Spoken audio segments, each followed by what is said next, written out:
It's important that we start with education policy for two key reasons. First, education is going to help form the culture. It's going to help shape how we think and understand about economic issues, about the proper role of the government, about what liberty is all about. But secondly, education is one of those areas, one of those slices of our reality that was first seized upon by men and women who wanted to use it to reshape our social structure, to reshape our culture itself.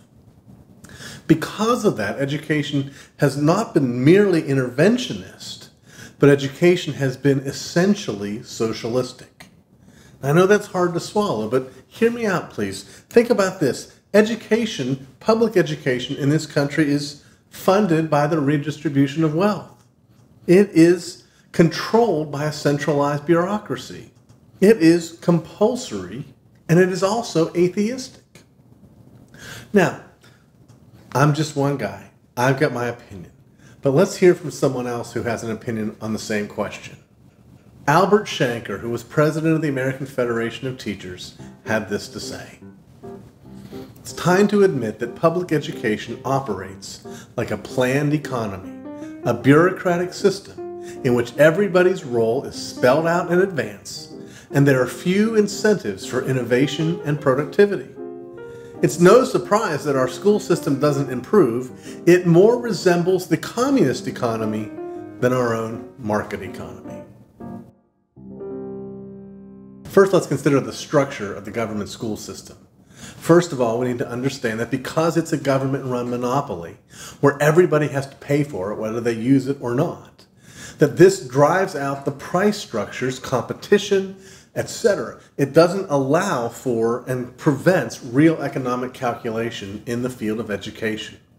Secondly, we need to remember that, again, money is taken from some taxpayers and given to other taxpayers. It's a redistribution of wealth and therefore, again, an attack on God-given property rights. But remember the unintended consequences that come from intervention. When the government steps into the education area where it's not properly called to be, it doesn't merely leave things the same, it makes things worse. And when it makes things worse, feeling its call to fix everything, it grows still more. Think about how every election cycle we have cries for more money for the education system. We have new and more programs being introduced all the time. We have Head Start for children when they're younger. We have after-school programs. We have meal programs and health programs, all because we know it's not working. Now, friends, please understand me. Education is important. It's important that people be educated, but it's not the calling of the state to do it. And in fact, if we just look back in history, we can see that 100 years ago, before the growth of compulsory education laws, people were far better educated than they are today. 100 years before that, even better educated. Remember, in 1860, the debate between Stephen Douglas and Abraham Lincoln went on for 6 hours.